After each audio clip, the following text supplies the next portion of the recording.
Thank you very much, Senator Scott. Senator Hagerty, I'm going to recognize you, and I'm going to have to run off and vote. They're threatening me if I don't get down there to vote. I'll be happy to take the gavel and close you us out. if you would, and let me give you this. Thank you all for being here.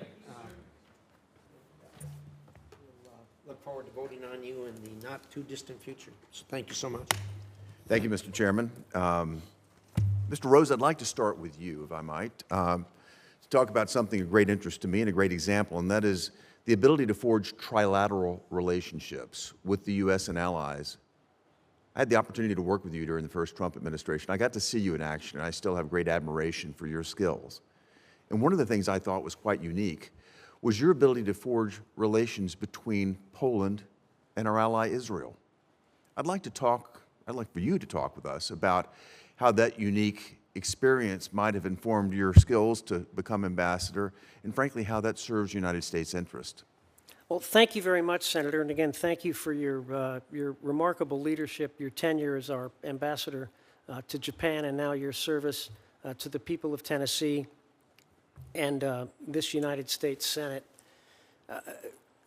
Poland and Israel have, to say the least, a complicated relationship tempered by a shared history of horrendous suffering more recently, and yet 600 years of effective cooperation.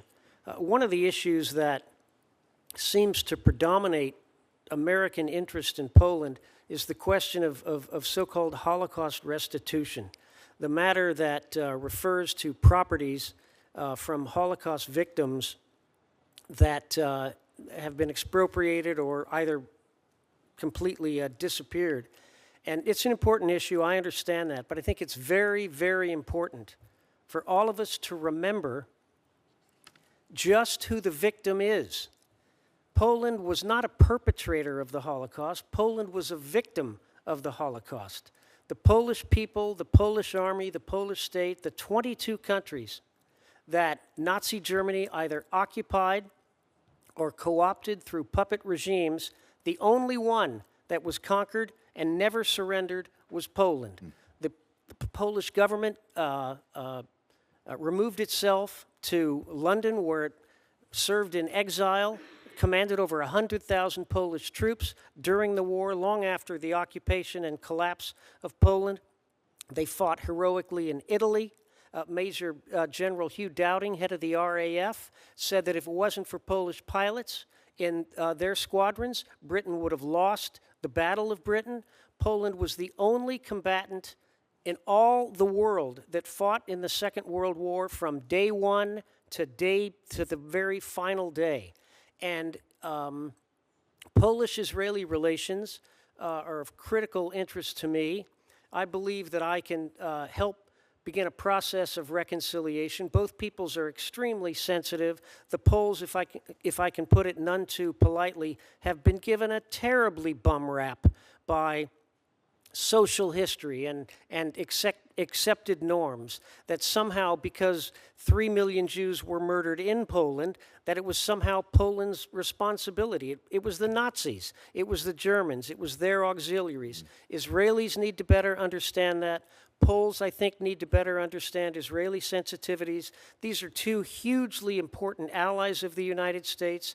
They're both literally on the front lines.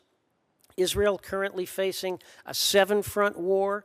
Poland, our guardian of the Eastern Shield. For our two most active, most capable of self-defense allies not to be on the same page, not to be more closely allied, hurts us. It hurts the United States. I look forward to your efforts in that regard because I think you can add tremendous value. You touched on it here, and also, Mr. White, you touched on it in your opening remarks.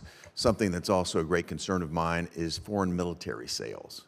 In Poland, we have a $20 billion backlog right now. Frankly, Poland has stepped up and been one of our greatest allies. They share a border with Russia. We have every interest in making certain that foreign military sales move as expeditiously as possible. Yet we have a system here that is absolutely broken.